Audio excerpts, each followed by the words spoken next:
Hello friends, कैसे हैं आप सब। मैं उम्मीद करती हूँ कि आप सभी अच्छे होंगे। Welcome back to my YouTube channel. मैं हूँ आपकी दोस्त शिवी सिन्हा और मैं आपको लेसन्स देती हूँ NTA UGC net JRF philosophy के लिए। तो दोस्तों, हाँ, अब मैं उम्मीद करती हूँ कि आपको मेरे लेसन्स अच्छे लग रहे होंगे। प्लीज़ मुझे कमेंट करके ज़रूर बताया करें कि मैं अगर इसमें कुछ इम्प्रूवमेंट कर सकूँ या कुछ भी अच्छा कर सकूँ। और आपको कैसे लग रहे हैं ये लेसन्स, ये भी बताएं मुझे, और कितना बेनिफिट हो पा रहा है। मैं शुरू करना चाहूँगी। आज जो हमारा लेसन है वो फिर एक नया पार्ट हम लोग पढ़ने वाले हैं, क्योंकि हम लोग जैना फ़िलासफ़ी ऑलमोस्ट ख़त्म कर चुके हैं। ठीक है, हेटेरोडॉक्स सिस्टम जो इंडियन फ़िलासफ़ी का जो पहला जो नास्तिक संप्रदाय है उसको हम लोग ऑलमोस्ट ख़त्म कर चुके हैं। बस एक पार्ट रह गया है, उसको आज हम लोग करने वाले हैं। उससे पहले मैं आप सभी से ये कहना चाहूँगी, प्लीज़ मेरे चैनल को लाइक, सब्सक्राइब और शेयर ज़रूर करें अपने दोस्तों के बीच, ताकि ज़्यादा से ज़्यादा लोगों को इसका बेनिफिट मिल सके। खासकर उन लोगों को जिनको नेट की क्लासेस अवेलेबल नहीं है, या फिर वो लोग हैवी बुक्स और मतलब कॉस्टली बुक्स अफोर्ड नहीं कर पाते हैं, या फिर उनको कुछ प्रॉब्लम है, या फिर गाइडेंस की कमी है जिसके कारण नेट थोड़े थोड़े से छूट जा रहा है। तो मेरी पूरी कोशिश रहती है कि आपका मैं जो बेसिक्स क्लियर करते हुए एग्ज़ाम पॉइंट ऑफ व्यू से कॉन्सेंट्रेटेड लेसन्स बनाऊं। तो आज जो हम लोग पढ़ने वाले हैं वो हेटेरोडॉक्स सिस्टम का तीसरा स्कूल है, फाइनल जिसको कह ले। ठीक है, हम लोगों ने देखा था कि जो भारतीय संप्रदाय है, दार्शनिक संप्रदाय, वो 9 स्कूलों में बांटा गया है, संप्रदायों में बांटा गया है। ठीक है, तो जिसमें से 6 आस्तिक संप्रदाय है और 3 नास्तिक संप्रदाय है। तो हम लोगों ने नास्तिक संप्रदाय से शुरू किया है। तो ध्यान रहे दोस्तों, आधार क्या है नास्तिक और आस्तिक के डिवीज़न का। तो ये डिवीज़न का जो आधार है आपका, वो है वेदों पर विश्वास और अविश्वास पर। यहाँ पे ईश्वर की बात नहीं है।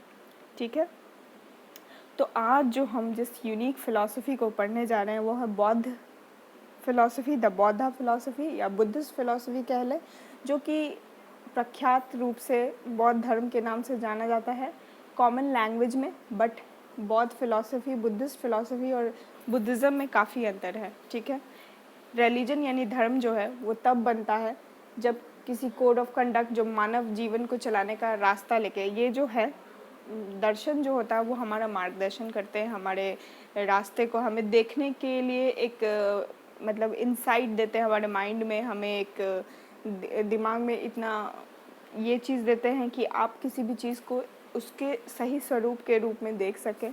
ठीक है, तो आज जिस दर्शन को पढ़ने वाले हैं हम लोग, वो हेटेरोडॉक्स सिस्टम के लाइन का आखिरी स्कूल है। और ये कम्प्लीटली आपका एक तरह से जो है नास्तिक इसको कह सकते हैं। हाँ, इसको कहना बिल्कुल सही होगा, क्योंकि ना ही ये ईश्वर पर विश्वास रखते हैं, ना ही ये आत्मा जैसी किसी भी चीज़ पर विश्वास रखते हैं। हाँ, ये मानते हैं जो चेतना है, चेतना एग्जिस्ट करती है, कम्प्लीटली स्पिरिचुअल पाथ को बताते हुए चलते हैं।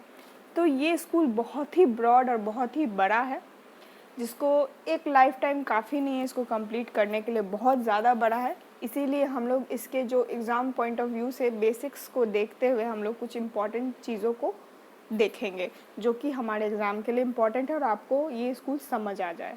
ठीक है, चलिए शुरू करते हैं। आज जो क्लास है वो इंट्रोडक्टरी क्लास है, बुद्धिस्ट फ़िलासफ़ी एन इंट्रोडक्शन। मैं बस एक छोटा सा इंट्रोडक्शन दूंगी, फिर मैं नेक्स्ट क्लास में आपको गौतम बुद्ध के बारे में बताऊंगी, जो इसके फाउंडर है, जो इस स्कूल के फाउंडर है। उसके बाद हम लोग धीरे धीरे जो उनकी बेसिक आउटलाइन है इस फिलॉसफी की, उसको देखेंगे। चलिए इंट्रोडक्शन करते हैं। तो जैना के बाद जो स्कूल आता है हमारे सामने, ठीक है, वो है ब्रदर लिखा गया है, कम्स इन द मतलब यहाँ पे ब्रदर नहीं है, कुछ और है, बॉदर हो गया है, सॉरी, कुछ मतलब वो टेक्स्ट प्रेडिक्शन के प्रॉब्लम्स है। एनीवेज, तो ये फ़िलासफ़ी जो है वो आपका हेटेरोडॉक्स यानी कि नास्तिक संप्रदाय के लाइन में जो आता है जैन के बाद, वो है आपका बौद्ध दर्शन। सबसे पहले चारवाक, फिर जैन, फिर बौद्ध। ठीक है, इनका उद्भव जनरली आपका 6th सेंचुरी BC के आसपास हुआ था।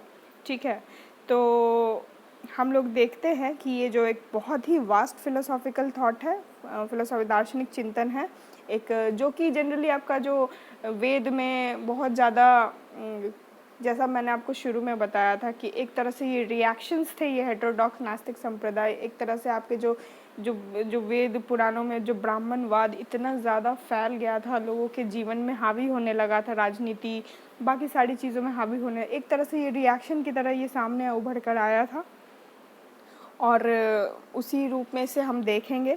ठीक है, तो ये एक तरह से इसको इसके सारे फिलोसॉफिकल वर्क को पढ़ने के लिए एक जीवन काफ़ी नहीं है, इतना बड़ा है, इतना ब्रॉड है। ठीक है, बाद में बुद्धिस्ट फिलोसफी को रिलीजियस पाथ के रूप में इसको लेते हैं लोग। ठीक है, religion as a universal religion accept कर लिया गया बुद्धिज़्म को, और आज भी जो है साउथ ईस्ट एशियन कंट्रीज़ में सबसे ज़्यादा फॉलो किए जाने वाला ये रिलीजन है, जबकि ये हमारी भारत की देन है और यहीं से ये उपज के इसकी जड़ें भारत में पाई जाती है। ठीक है, लेकिन फिर भी ये पूरे दुनिया भर में प्रसिद्ध है, और ये क्योंकि ये शांति नैतिकता की बात करता है, और किसी भी रिलीजन का मेन एलिमेंट यही होता है, सभी को अच्छी चीज़ें सिखाना या फिर मॉरल बनाना, नैतिक बनाना। तो बुद्धिस्ट फिलॉसफी हर वो चीज़ को फॉलो करते हुए चलता है, इसीलिए इसको रिलीजियस फॉर्म में भी बाद में एक्सेप्ट कर लिया गया। बुद्धा जो थे वो एक रिलीजियस टीचर थे, लेकिन बाद में उनको मतलब एज ए रिलीजियस टीचर भी उनके जो कुछ स्कूल्स है वो मानते हैं और उनके टीचिंग्स को फॉलो करते हैं, लेकिन कुछ लोगों ने उन्हें भगवान के रूप में ही पूजने लगे। ठीक है, जैसे गांधी जी महान व्यक्ति थे तो उनकी भी हम लोग पूजा अर्चना करते हैं, उनकी तस्वीर अपने घर में रखते हैं। उसी तरह बुद्ध को भी बाद में एक्सेप्ट कर दिया गया एज अ गॉड, लेकिन वो एक्चुअली एक स्पिरिचुअल टीचर थे। ठीक है, और वो हमारे पथ प्रदर्शक के रूप में ही थे। बाद में इस फाउंडर जो हमारे हैं इनके गौतम बुद्धा, जो कि या बुद्धा का अर्थ होता है एनलाइटेंड वन, यानी कि वो जिन्हें ज्ञान की प्राप्ति हो चुकी है। एनलाइटेंड वन यानी जिन्हें अपने जीवन का स्वरूप पता चल चुका हो। ठीक है, उसे एनलाइटेंड वन कहते हैं, यानी बुद्धा कहते हैं। ठीक है, तो हम देखेंगे कि बुद्धिज़्म एज ए रिलीजन अगर हम लोग देखते तो वो जनरली वो किन के टीचिंग्स पे फॉलो करता है, गौतम बुद्ध के टीचिंग्स को फॉलो करते हैं ये लोग। बुद्धा को जो है एक एथिकल टीचर या मोरल टीचर माना जाता है। ठीक है, और एक मिस्टिक रहस्यवादी भी माना जाता है, क्योंकि वो बहुत सारे क्वेश्चंस पे चुप रहते थे, आध्यात्मिक क्वेश्चंस पे, जैसे कि आध्यात्मिक कह ले या फिर आपका तत्व मीमांसा प्रश्नों का वो उत्तर नहीं दिया करते थे, वो मौन रहते थे उस समय। जैसे कि आत्मा क्या है, ईश्वर क्या है, ऐसी चीज़ों को मतलब वो जब आप कोई पूछता हो तो चुप हो जाते थे। तो इसी के बेसिस पे उनके जितने भी अनुयायी है वो डिवाइड हो गए। कुछ लोग कहते थे कि बुद्धा चुप है, इसका मतलब है कि उनको इस चीज़ का हो सकता है कि उत्तर नहीं मालूम है, या फिर वो उत्तर देना नहीं चाहते हो उस चीज़ को लेके। कुछ लोग मानते थे कि अगर वो चुप है इसका मतलब वो इसको नहीं मानते हैं, आत्मा, परमात्मा, ईश्वर जैसी चीज़ों को वो नहीं मानते थे। ठीक है, तो इन प्रश्नों के उत्तर नहीं देते। वो एक रहस्यवादी टीचर थे, एक गुरु थे एक तरह से।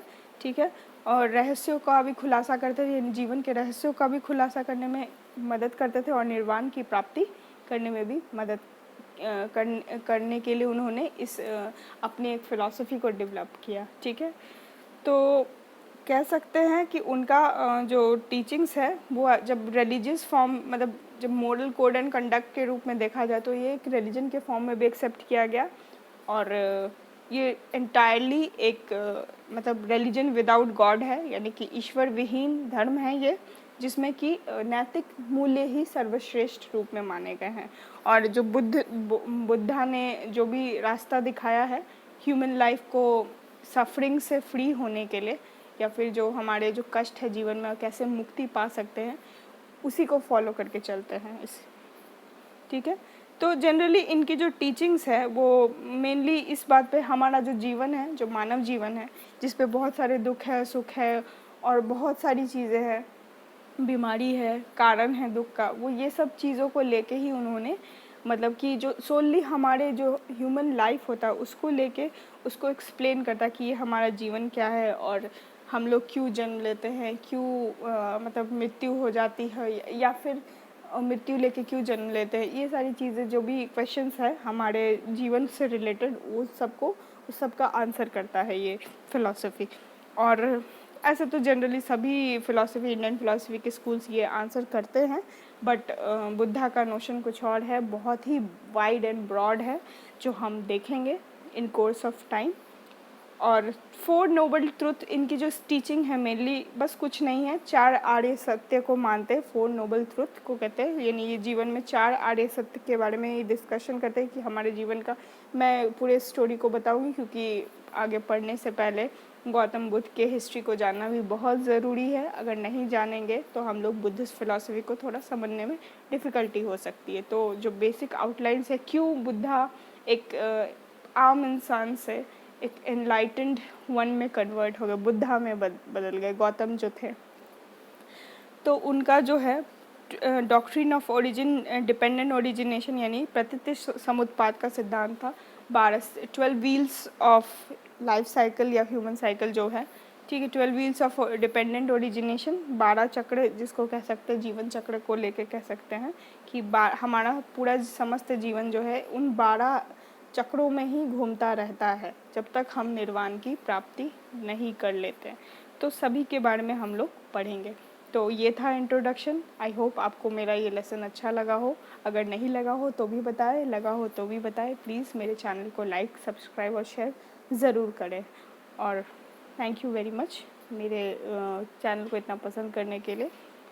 और प्लीज़ बेल आइकन को हिट ज़रूर करें ताकि टाइम टू टाइम आपको नोटिफिकेशन मिलता रहे। Thank you very much. Bye bye.